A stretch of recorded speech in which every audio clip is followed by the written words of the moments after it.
Assalamualaikum warahmatullahi wabarakatuh. Pernah nggak sih kamu ngerasa capek banget setelah berbuat baik? Kayak udah ngasih segalanya, kok malah rasanya lemes, kecewa? Nah, kali ini kita bakal ngobrolin soal itu. Tentang inti dari keikhlasan dan kenapa kebaikan yang tulus itu justru nggak akan pernah bikin kita kehabisan energi. Oke, kita mulai dari pertanyaan yang paling mendasar. Kenapa ya berbuat baik itu kadang-kadang rasanya malah bikin capek? Kita udah nolong, udah berkorban waktu, tenaga, ujung-ujungnya malah kita yang ngerasa nggak enak hati. Sebenarnya ada apa sih? Nah, ternyata sumber masalahnya itu seringkali bukan pada perbuatan baiknya loh. Kekecewaan kita itu muncul bukan karena kebaikan yang kita lakuin itu jadi sia-sia atau nggak ada gunanya.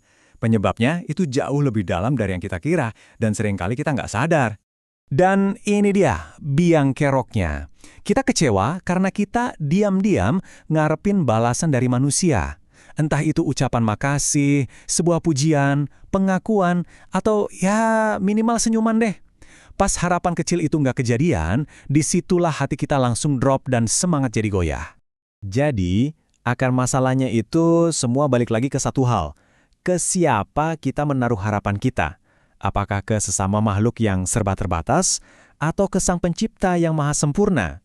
Disinilah letak perbedaannya, yang bakal nentuin kita bakal capek atau justru damai. Coba deh kita bandingin. Kalau kita berharap sama manusia, ya pasti ada aja celahnya. Manusia itu bisa lupa, bisa nggak lihat semua usaha kita, atau bahkan mungkin emang nggak mampu buat bales. Ujung-ujungnya, ya kita yang lelah sendiri. Beda cerita kalau harapan kita digantungkan 100% pada Tuhan. Dia nggak pernah lalai, dia maha melihat setiap detil kecil kebaikan kita, dan dialah pemberi balasan yang paling sempurna. Hasilnya, ketenangan batin yang, wah, luar biasa. Inilah konsep kunci yang bisa mengubah segalanya. Lillah. Artinya, kita melakukan sesuatu itu murni karena Allah. Titik.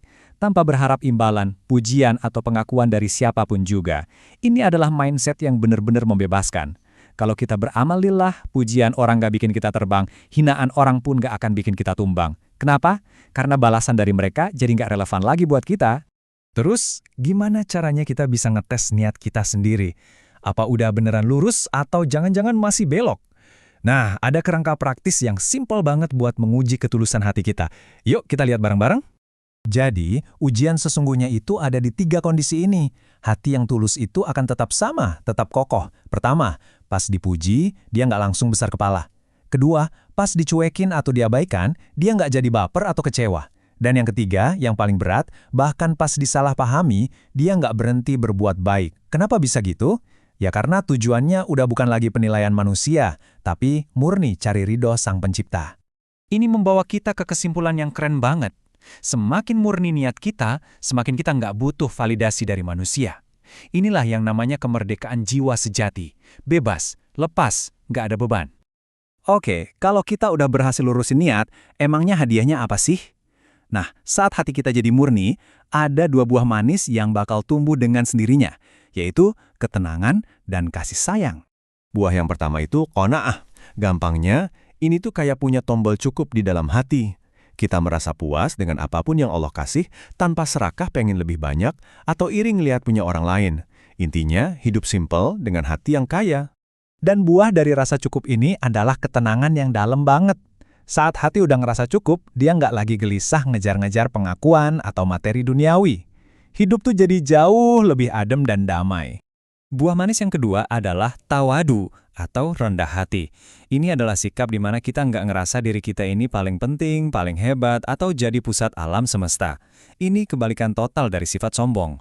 Dan hasilnya, saat kita nggak lagi sibuk meninggikan diri sendiri, hati kita jadi lebih terbuka.